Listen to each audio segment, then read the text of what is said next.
सुन रहे हैं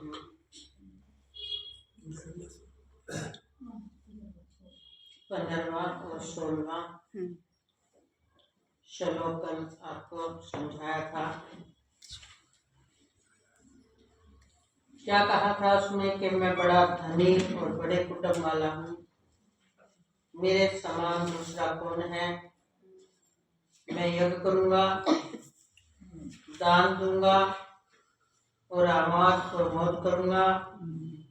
इस प्रकार अज्ञान से मोहित रहने वाले तथा अनेक प्रकार से भ्रमित चित्त वाले मोहरूप जाल से समावृत और विषय भोगों में अत्यंत आसक्त असुर लोग महान है पवित्र नरक में गिरते हैं। देखो, इससे हमें क्या शिक्षा लेनी है, और यह आम व्यक्ति के हृदय में रहती है ये बात। तो अब उनको क्या कहें, भगवान ने तो डिक्लेयर कर दिया असुर है वो। क्या कहते हैं, बहुत पैसा पड़ा है, बड़ा कुटुंब है, मेरे समान कौन है दूसरा। अहंकार रहता है ना। यज्ञ करूंगा, दान दूंगा, आमोद प्रमोद का मतलब मौज मस्ती मारूंगा, कहीं कितने मनुष्य जन्म मिला है, खूब मौज लूंगा। और रही बात, ऐसे ही लोग बड़े बड़े आश्रमों में जानकर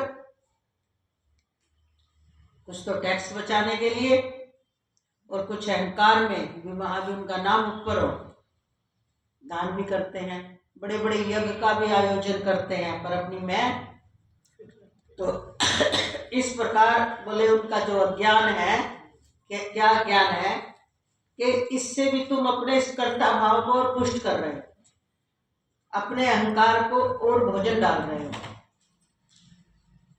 कर्म का अहंकार होता है ना, और कोई 2, 4, 5, 10, 20, 30 लाख कहीं दे दे, 50 लाख कहीं दे दे, बड़े धनाढ्य, तो उनकी गर्दन ही नहीं मुड़ती। वाणी से तो वो सिर्फ ये बोलेंगे सब ठाकुर जी की कृपा है, गुरु जी की कृपा है, पर अंदर में वो बहुत अहंकार रखते हैं। तो बोले क्या है उनका, बोले अज्ञान से मोहित रहने वाले हैं वो, ज्ञान पूरी की पूरी तरह आच्छादित, और उन्हीं की महिमा गाई जा रही है आज के समय में, और उन्हीं का परिचय क्या देंगे, ये धार्मिक है, बहुत दान करते हैं,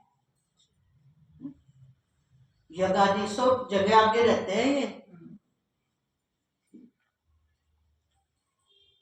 तो यहाँ भगवान ने क्या खंडन कर दिया ऐसे व्यक्तियों का, भंडारे बहुत लगा देंगे ऐसे व्यक्ति, सबसे आगे रहेंगे ऐसे कामों में, और अंदर से भी ऐसे व्यक्तियों को जो समझदार है, बुद्धिमान है, जिनका अंदर अज्ञान नहीं, वो जानते हैं हमें पता है कैसा बनना है, वो जानते हैं, लेकिन जहाँ आध्यात्मिक कार्य होते हैं वहां बढ़ चढ़ करके दान पुण्य करके दिखाते हैं और अपने अहंकार को और पुष्ट करते हैं। दान पुण्य करना चाहिए, दान यज्ञ आदि सब कर्म करने चाहिए। भगवान ने आखिरी में कहा है तप, दान और यज्ञ कर्म त्यागने योग्य नहीं है, लेकिन ऐसे तो भगवान ने ऐसे व्यक्तियों को तो तमोगुणी बोल दिया कि जिनके अंदर में कुछ भी नहीं है भगवान की महिमा, सिर्फ दिखावे के लिए और लोक प्रसिद्धि के लिए, ताकि कोई बोले ना और हमारे पाप दबे रहे। पाप इतना करते हैं वो, मतलब कोई परहेज नहीं है, कह दिया ना आमोद प्रमोद करूंगा, मतलब मौज मस्ती सब जगह आगे पाएंगे, कहीं क्लब में जाना वहां भी आगे मिलेंगे, कहेंगे ये पैसा है तो कर रहे हैं, दान भी तो हम ही करते हैं, हम धार्मिक भी हैं, लाहो तुम्हें नहीं आती होगी जितनी स्तुति हमें आती है। मतलब इस प्रकार अपने अहंकार को पोषित करते हैं। तो भगवान कह रहे अज्ञान से मोहित रहने वाले तथा एक अनेक प्रकार से भ्रमित है वो, उनके भ्रम को छुड़ाना भी बहुत मुश्किल है। आज के समय में तो जो जानने वाला उनके भ्रम को नहीं छुड़ा सकते, थोड़ा सा किसी भी चीज का अज्ञान है और उनसे बात कर लो, छोड़ेंगे नहीं, अपनी बात को सही मानेंगे कि भाई ये गलत है, ये तुम्हारा ज्ञान है, नहीं तुम्हें लगता है क्या है? कोई मानता नहीं किसी की आज के समय में। पहले भोले भाले लोग होते थे, बात को समझ जाते थे, आज के समय में नॉलेज रखने मात्र को ही ज्ञानी बन बैठते हैं। नॉलेज है, यूट्यूब से सीख ली, कोई शास्त्र पढ़ के उसमें सीख ली, बस वाक पटुता है, बात करने में सबकी बात काट देंगे, पर अंदर में उनके कोई भी भक्ति का स्रोत नहीं फूटा है। वो तो शरणागति होती है भाई, वो समर्पण भाव होता है। जिसका समर्पण भाव होता है, जितनी जितनी उनकी प्रसिद्धि फैलती है उतने उतने वो झुक जाते हैं, ये पहचान है। इसलिए क्या कह दिया, अनेक प्रकार से भ्रमित चित्त वाले मोहरूप जाल में, जाल से क्या है, समावर्त मतलब बिल्कुल आवृत है, ढके हुए हैं उससे, मोह के जाल से, और विषय भोगों में अत्यंत आसक्त है।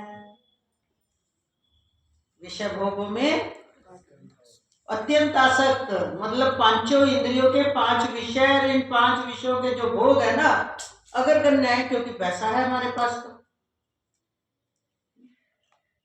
अत्यंत आसक्त। तो भगवान ने अगला शब्द क्या कह दिया उनके लिए, आसुर है वो।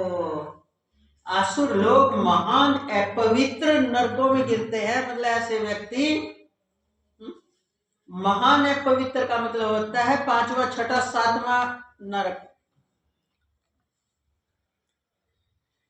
पहला नरक, दूसरा नरक, अगर 7 नरकों का वर्णन आता है तो 5वां, 6ठा, 7वां नरक महातप है, मतलब महातम अंधकार, अति कष्ट, रोरव नरक जिसे बोलते हैं।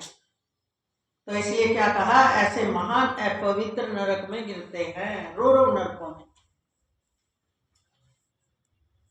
भागवत जी में आता है, ऐसे व्यक्ति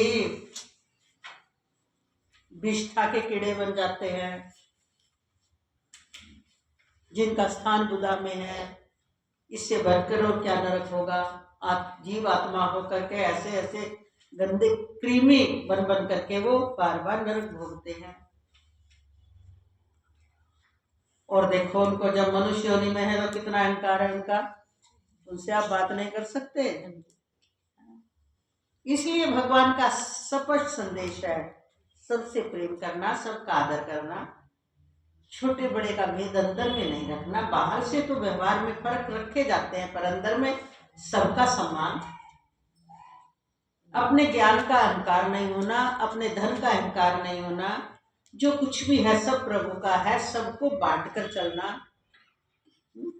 और अपने अंदर में बिल्कुल अहंकार से रहित अवस्था बनाए रखना। क्योंकि ज्ञान का अहंकार भी बहुत बांधता है इंसान को, धन का अहंकार नहीं बांधता। ज्ञान का अहंकार इतना बांधता है कि अपने आप को भूल जाता है कि मैं कर क्या रहा हूं, बोल क्या रहा हूं, कथनी कुछ कर।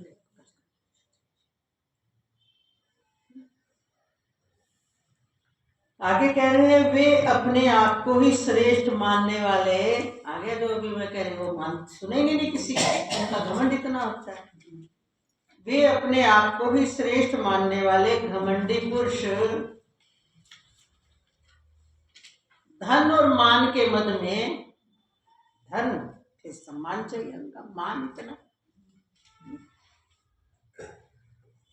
युक्त होकर केवल नाम मात्र के यज्ञों द्वारा पाखंड से शास्त्र विधि रहित यजन करते हैं।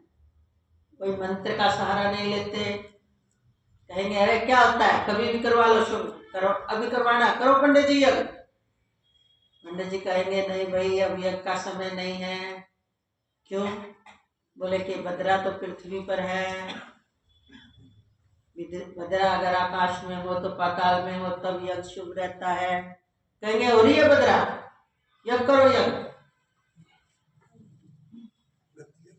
तो वे मंत्र रहित किसी भी शास्त्र विधि को नहीं मानते, और क्या कहेंगे, जब कर दें जब शुभ, दान भी करेंगे, तप भी करेंगे, यज्ञ भी कर लेंगे, लेकिन मन मानना जब उनके मन में आ गया, कहने से सबको अपने से छोटा मानेंगे।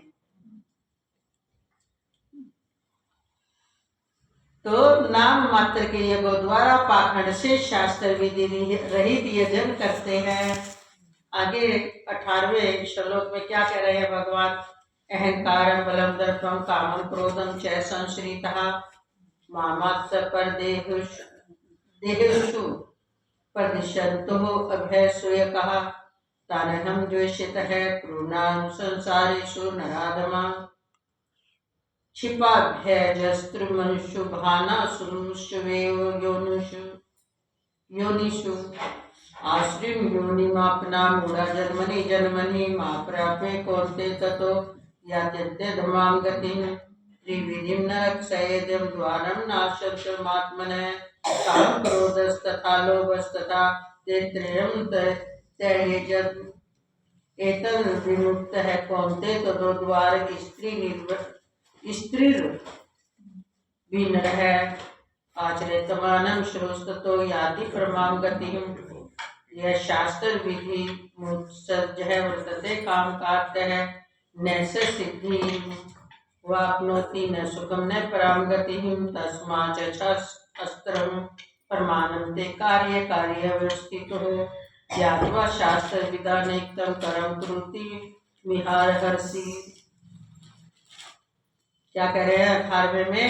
वे अहंकार, बल, घमंड, कामना और क्रोध आदि के प्रायण और दूसरों की निंदा करने वाले पुरुष अपने और दूसरों के शरीर में स्थित मुझ अंतर्यामी से द्वेष करने वाले होते हैं।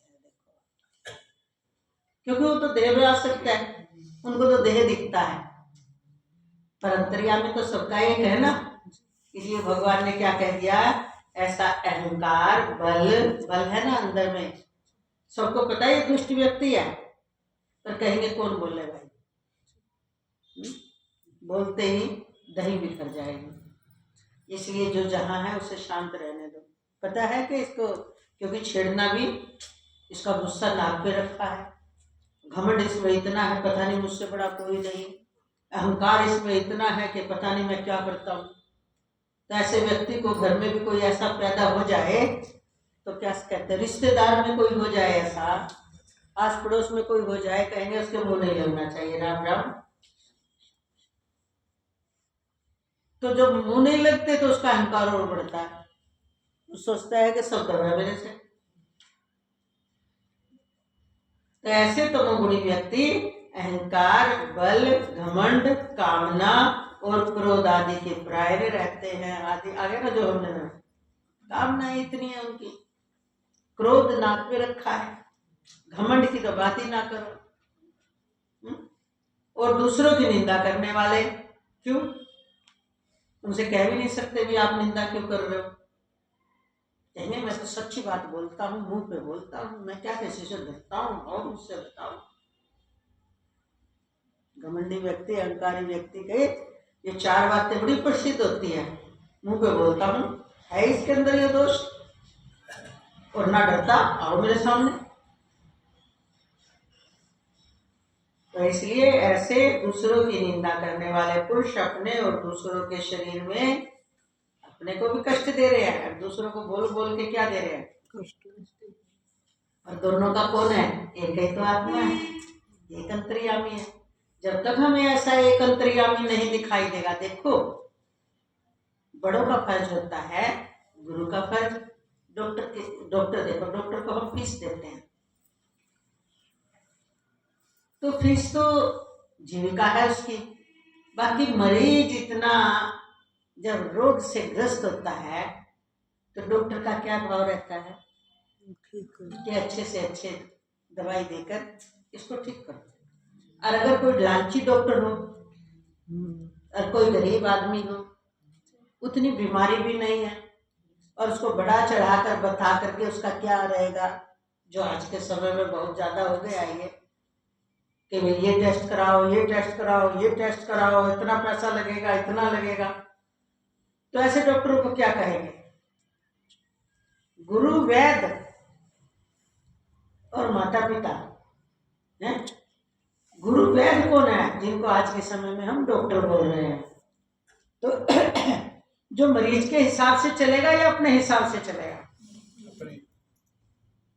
अपने हिसाब से चलेगा तभी इलाज कर पाएगा ना।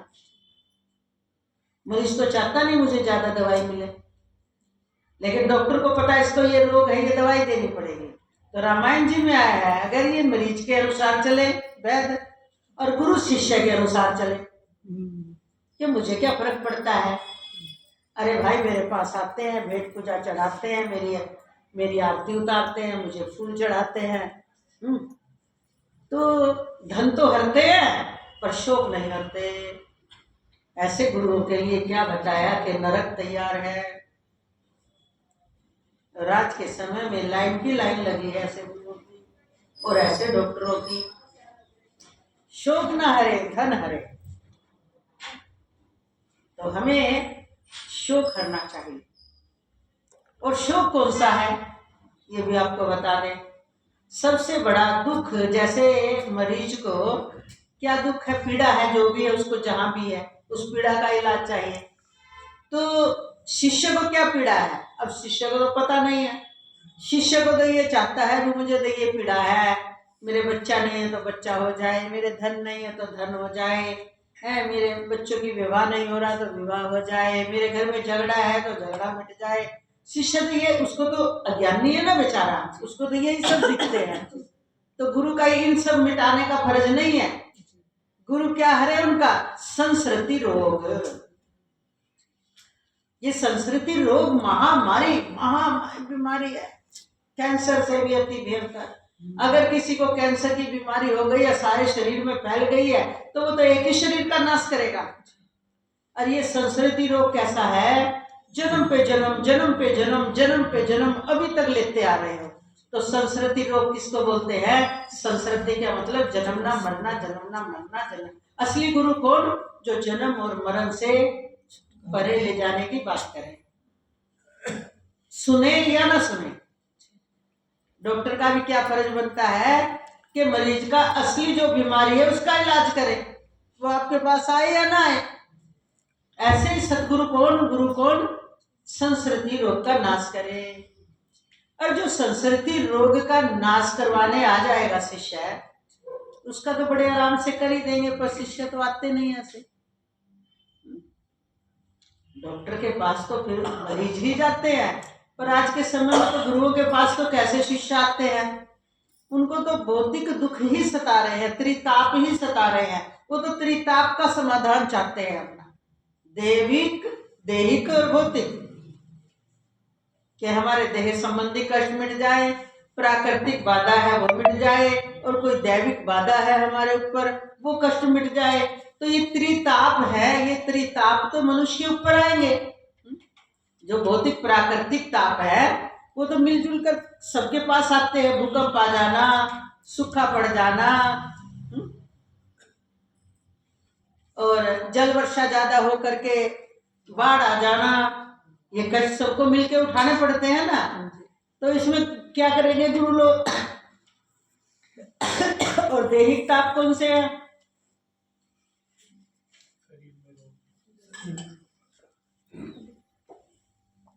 अब शरीर में रोग कईयों के तो प्रारब्ध के होते हैं, पिछले जन्म के, और कईयों के वर्तमान की भूल होती है। पेट में सूल है, पीड़ा है, किससे? बोले गैस बन के होती है या कोई और। ये मत खाओ, ये मत खाओ, डॉक्टर करेंगे ना इलाज। गुरु लोग क्या करेंगे इसमें? अदैविक कौन से है? मानसिक। दैविक ताप कौन सा है? मानसिक। मानसिक किसे बोलते हैं? मन में बेचैनी रहना, मन में दुखी रहना। जो मन में बेचैनी है, मन में दुख है, मन में शांति नहीं है, मन में चिंतन खराब है, ये सब दैविक है। क्यों है ये? तुम्हारे प्रारब्ध के पाप तुम्हारे अंदर तुम्हें मन से जलाते हैं, वो तुम्हें चैन से टिकने नहीं देते। बेटा बेटी तो दूर रह रहे हैं, शादी हो गई है, चले गए हैं, पर तुम्हारा मानसिक उनसे, अगर उनसे दुख मिलना है, वो उसके बाद भी तुम्हें चैन से जीने नहीं दे रहे, दुख दे रहे हैं, टेंशन की बातें बता बता कर। उससे क्या है? क्रिया तो आपकी वही है, क्योंकि आपसे दूर है। तो दैहिक कष्ट नहीं है ये दैविक कष्ट है, मानसिक कष्ट है। ये देते हैं ना संतान ने, आजकल संतान है, कोई भी संबंध है, मोबाइल के माध्यम से आज के समय में कितना कष्ट देती है। तो ये दैविक, दैहिक और भौतिक, ये त्रिताप इंसान को बहुत बड़ी सूल है। तो इनका भी निदान क्या है? देखो, मानसिक ताप गुरु लोग छुड़वाते हैं। कैसे मानसिक ताप? इसलिए छुड़वाते हैं कि ना मैं किसी का, ना कोई मेरा, सब अपने कर्म का भोग कर रहे हैं। तुमने अपने कार्य पूरा कर दिया, अपना कर्तव्य पूरा कर दिया। कर्तव्यम सो भोगतम, जो जैसा करेगा वैसा भोगेगा। तुम उससे हट जाओ और भजन में लग जाओ। तुम कहोगे हमारी ममता इतनी है जी, हमारा तो चिंतन होता है, फिर नए कर्म बना रहे हो। ममता के वश उनके साथ मिल मिल करके जो दुखी होते हो, नए कर्म बना रहे हो। अब आप संस्कृति रोग तो इलाज होएगा नहीं आपका, क्योंकि आप तो नए कर्म बना रहे हो। तो देखो ममता की कड़ी कितनी उलझी हुई है, नए कर्म कैसे बनाता है। ऐसे बनते हैं, पूरी कड़ी हमारी जुड़ी हुई है ना। तो शरीर छूटने के बाद भी क्या होता है, शरीर छूट गया, जीवात्मा तो वही है ना। जब तक ज्ञान नहीं तो जीवात्मा वही है। और वो जिससे आपके मानसिक संबंध जुड़े हुए हैं, शारीरिक संबंध नहीं है, वो जो आपको याद कर करके बुला रहे हैं, तो वो उनके वाइब्रेशन आपको वहां चैन से नहीं लेने देते, फिर इसी धरा पर खींच लेते हैं और नाना योनियों में फिर आपको पटकने में सहायक होते हैं। इसलिए कहा संबंधों से अंदर से दूर हो जाना चाहिए। बाहर से जितना निभा रहे निभा लो, अंदर से कनेक्शन तोड़ दो, और नहीं तो ये यूं के यूं संबंध, ये मानसिक संबंध है। ये मानसिक संबंध शरीर छूटने के बाद भी, क्योंकि सूक्ष्म शरीर, अभी सुनाई था आपने 2-4 दिन पहले, सूक्ष्म शरीर जो कहते हो साथ जाता है, और मानसिक संबंध सूक्ष्म शरीर में ही होते हैं, और उनकी ऐसे करंट जुड़ा होता है जैसे विदेश में बैठे से भी आप आज के समय में मोबाइल से तुरंत बात कर लेते हो, फोटो भी देख लेते हो। है क्या करामात है, कहाँ विदेश, समुद्र पार, और यहाँ तो अपने फोटो भी देख लिए छोटे से मोबाइल में, कुछ बदलना भी नहीं पड़ा। तो किसकी करामात है ये, किसने कर ली इतनी तरक्की? वैज्ञानिक ने। तो जो वैज्ञानिक है मनुष्य के शरीर में आके इतनी बड़ी बड़ी तरक्की कर रहा है, तो वो परमात्मा जिसके प्रकृति के द्वारा नियंत्रण शक्ति करने वाली शक्ति, नियंता शक्ति, उसके नियम कितने बड़े होंगे। जो आपको हो यमपुरी गया या मर के इधर गया, किसने देखा, वो तार जो कि तो जुड़ी हुई है, ये मानसिक तार है, और आपको पृथ्वी पर इधर से उधर खींच करके वहीं फिर पटक देगी। इसलिए हम आपको सलाह देते हैं, ये संस्कृति रोग की दवा, बाहर से निभाओ, अंदर से कर्तव्यम सो भोगतम, ना मैं करता हूं ना मैं भोगता हूं, मेरा अपना, अब मैं नया कर्म नहीं बनाऊंगा। ममता बढ़ाना तेरी मूर्खता है। मैं नए कर्म बाहर से 1995 की बात है, एक बार हम शरीर से अस्वस्थ तो बहुत रहते ही हैं। एक संत आए हुए थे हमारे गुरु भाई स्वामी जी के शिष्य ज्ञानानंद जी, उस समय बाढ़ आई थी रोहतक में, तब की बात है। तो शरीर अस्वस्थ था उस समय, बाढ़ आने से पहले। तो हमने उनसे कहा कि महाराज जी सत्संग में तो हर रोज जाना पड़ता है, रोज होते थे हमारे दूर दूर सत्संग, पर थक जाते हैं, शरीर ठीक नहीं है। तो उन्होंने हमें एक बात बोली, मैं देखता हूँ, वो भी जाते थे हमारे साथ, मैं देखता हूँ कि तुम भजन में पूरा जोर लगा लगा के बोलते हो।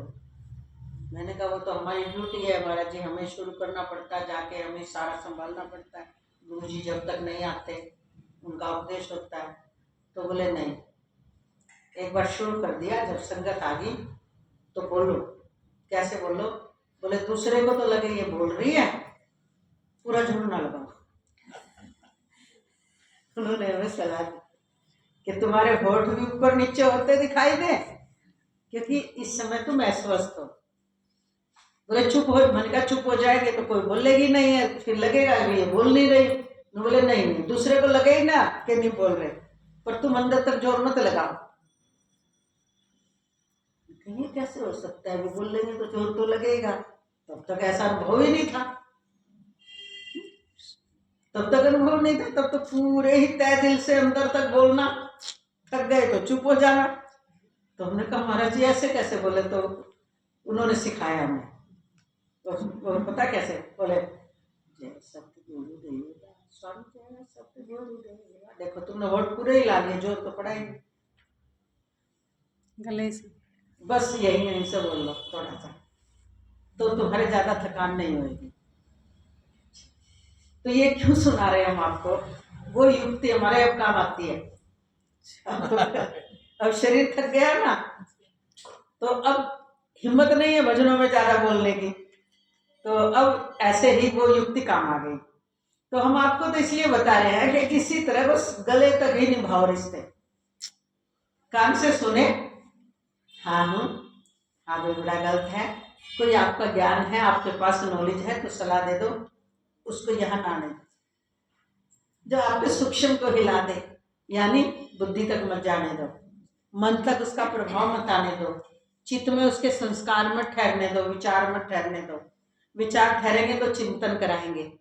तो उसने बोला, तुमने कान से सुना और तुमने भी उसका कोई जवाब देना है, तो बस गले तक, गले से नीचे मत जाने दो। भगवान शिव ने भी तो यही किया था, विष तो पीना पड़ा।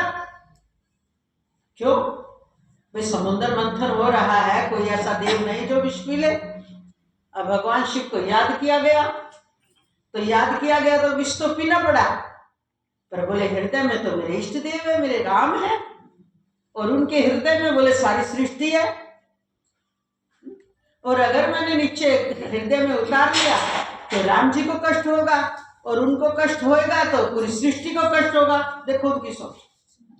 इसलिए विष तो पी लिया, पर कहां तक रखा, गले तक रखा। यही सलाह आपको देते हैं, ये तरकीब बता रहे हैं, युक्ति है, धीरे धीरे आदत पड़ेगी। एकदम हमें क्या पड़ गई, उन्होंने सलाह दी थी, थोड़ा समय लगा था, पर दिमाग में रख ले कि हाँ ऐसा भी हो सकता है। जब भी मौका देखते मिनट मिनट बोलना शुरू कर देते। तो आप भी ऐसे ही अपनाओ, रिश्तों को अंदर से बिल्कुल ले जाना बंद कर दो। अकेले हो, अकेले जाना है, अपना ही कर्म सामने आएगा। अगर मोह ममता से मुक्त अभी भी नहीं हुए तो उनके साथ लेकर के पाप कर्म भी भोगना पड़ेगा साथ में। इसलिए अपना बचाव करो भाई, अपना बचाव किए बिना जितना शुभ कर्म कर रहे हो ना, वो भी निष्फल है। क्योंकि अगर आप गलत का साथ दे रहे हो, गलत चीजों का साथ दे रहे हो, मोह ममता की आसक्ति में डूब रहे हो, उन्हीं का एक ओरो बनकर तैयार होएगा सूक्ष्म शरीर का, और वो आपको पटक देगा नए चोले में। फिर वो जो आप थोड़ा बहुत पूजा पाठ कर रहे हो, भगवान का नाम ले रहे हो, भजन कर रहे हो, वो उतनी शांति नहीं देगा, क्योंकि असत्य का बल ज्यादा होता है। इसलिए मोह ममता अंदर से निकाल दो, बाहर से शोर मत करो। आप लोग बावले हो, 1 मिनट में बाहर शोर मचा देते हो। लो भाई, हमारे गुरु जी ने समझाया, आज से हमारी ममता नहीं है तुम्हारे साथ। बात अंदर की है, ये बीमारी बाहर की नहीं है। बाहर से तो जिसको बच्चा कहना पड़े तो बोलो मेरे बच्चे, मेरे बच्चे, कोई बात नहीं है, और खुश हो जाएगा। बाहर से मत संबंध तोड़ो, अंदर से खाली हो जाओ। अंदर से कौन किसको घुसाओ बुद्धि में, मन में, परमात्मा का, जिसका ये पसारा है, बस वही रहना चाहिए। अंदर कौन हो, कौन हो, मैं और मेरा परमात्मा, यानी आत्मा रूप से मैं और मेरा परमात्मा, इसके अलावा किसी का कोई स्थान नहीं है। धीरे धीरे धीरे धीरे जितना भी अज्ञानतावश जंजाल इकट्ठा किया है ना, इसमें आप एक बात और बताओ, सुख का बुढ़ापा आ जाता है, शरीर जवाब दे देता है, खाना पीना हजम नहीं होता। पर ये सूक्ष्म जो मानसिक दुख है ना, मानसिक ताप है, ये बुढ़ापे में और रुलाता है। और कौन किसके दर्द को बांटता है भाई, कहाँ है कोई हमारा, कोई हितैषी नहीं। अगर वो हितैषी हो तो हमारे दुख को समझ ना ले। कौन बांटता है, कोई किसी के दुख को नहीं बांटता। इसलिए आप भी, हम तो कहेंगे, आप भी अपनी भगवत प्राप्ति में स्वार्थी बन जाओ कि हमें नहीं चाहिए दुनिया, सब संबंध बना बना कर देख लिया, जन्म पर जन्म लेकर देख लिए। हे प्रभु अब कृपा करो, ये संस्कृति रोग मिट जाए। और कहा तो यही है, सतगुरु के बिना संस्कृति रोग का नाश नहीं होता। संस्कृति रोग का वैद्य कौन है, सतगुरु। अगर सतगुरु की नहीं मानोगे, कहीं इलाज नहीं है। डॉक्टर का तो इतना ही फर्ज है भाई, आप चले गए, जैसे हम लोगों के पास आ गए तो आपने उनसे बीमारी बताई, उन्होंने लिख के दवाई दे दी, दवाई खरीद ली। अब दवाई नहीं खाओगे, डॉक्टर थोड़ी जिम्मेवार है कि मेरा तो इलाज हुआ ही नहीं, ठीक नहीं हुआ, डॉक्टर के पास दोबारा गई जी, मैं तो ठीक नहीं हुआ। बोले दवाई कितने दिन की लिखी थी? बोले मैंने तो देखी नहीं, मैंने तो नुकीनों वहां अलमारी में रख दी, उसी में भूल गया, रख के भूल गया, फिर इलाज किस चीज का होगा? तो ऐसे ही आप गुरु लोग जो समझाते हैं, महापुरुष जो समझाते हैं, सब शास्त्र जो बताते हैं, अगर उसको अप्लाई नहीं करोगे तो इलाज कैसे होगा? इसलिए अपने जीवन को अगर सुंदर बनाना है, स्त्री ताप से बचना है, संस्कृति रोग से बचना है, तो संतों की शरण में आके उनकी युक्ति को अपनाओ। बाहर से सब करो, अंदर से खाली हो जाओ। समझ आई है हमारी बात? ये युक्ति है। नहीं तो क्या रहोगे? अहंकार, बल, घमंड, कामना, क्रोध आदि के परायण और दूसरों की निंदा करने वाले पुरुष अपने और दूसरों के शरीरों में स्थित मुझ अंतर्यामी से द्वेष करने वाले होते हैं। उन द्वेष करने वाले पापाचारी और कुकर्मी, नराधर्म, नर अधर्म यानी नरों में अधर्म को मैं संसार में बार बार आसुरी योनि में ही डालता हूँ। फिर ध्यान देना, हम बार बार बोल रहे हैं बात। आसुरी का मतलब आप सोच रहे असुर, जो जिस जैसे देवता और असुरों का युद्ध हुआ था। आसुर का मतलब ही होता पापाचारी रहना, और ऐसे पापाचारी त्रियंच योनियों में भी चले जाएंगे तो वहां पाप करने का स्वभाव है। और त्रियंच योनि में तो फिर भी आपको बता देगा, त्रियंच योनि में तो पाप कर्म का भुक्त भोग है, नए कर्म का लेखा जोखा ही नहीं है। पर यहाँ पर आकर के मनुष्य नए कर्म भी पाप के अधीन होकर जन्म लिया, और उस पाप के बल से स्वभाव भी पापमय बन गया और नए पाप भी करता है, तो पतन होने का खतरा बहुत है। हे अर्जुन, वे मूढ़ मुझको न प्राप्त होकर क्या होता है? जन्म जन्म में आसुरी योनियों को प्राप्त होते हैं, फिर उसमें भी अति नीच गति को प्राप्त हो जाते। दे दिया नीच गति, पाप पे पाप, नए कर्म बनाएंगे तो पाप में बनाएंगे, उनको सूझता ही नहीं अच्छा कर्म। और पीछे भगवान ने बोला पापी से पापी व्यक्ति भी अगर मेरी शरण में आ जाए तो उसे साधु भी समझना चाहिए। मतलब क्या? जितने पाप किए हैं वो सब अब तक कर लिए, जब तक प्रभु की शरण यानी सतगुरु की शरण नहीं आए। जिस दिन सतगुरु की शरण ले ली, उसी दिन संकल्प ले लिया कि पापों की तरफ मुड़ के नहीं देखूंगा, तो भगवान ने साधु डिक्लेयर कर दिया उस व्यक्ति के लिए। ये सोच के देखो, साधु ही समझना चाहिए। क्यों? क्योंकि आगे वो दृढ़ निश्चय कर चुका है, जितने दिन जो हुआ हुआ, अब आपकी शरण आ गया हूं। तो भगवान ने उसी दिन, जैसे भगवान राम ने भविष्य को शरणागति आते ही देखो अभी कुछ नहीं किया और तिलक कर दिया। किसका?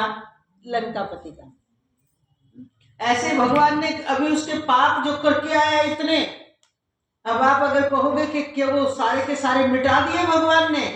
नहीं नहीं, आगे दरवाजा बंद कर दिया पाप न करने का, और वो भगवान की तरफ बढ़ गया। वो अपने आप प्रायश्चित के द्वारा, और उनकी तरफ जब दृष्टि नहीं डालेंगे उनका बल खत्म होता चला जाएगा, और उनको भगवान उसी योनि में भुक्त भोग करवा देंगे। पापी से पापी व्यक्ति के लिए भी ये कितना सहज रास्ता है, आप जरा सोचो। शरणागति का फल ये कब होगा?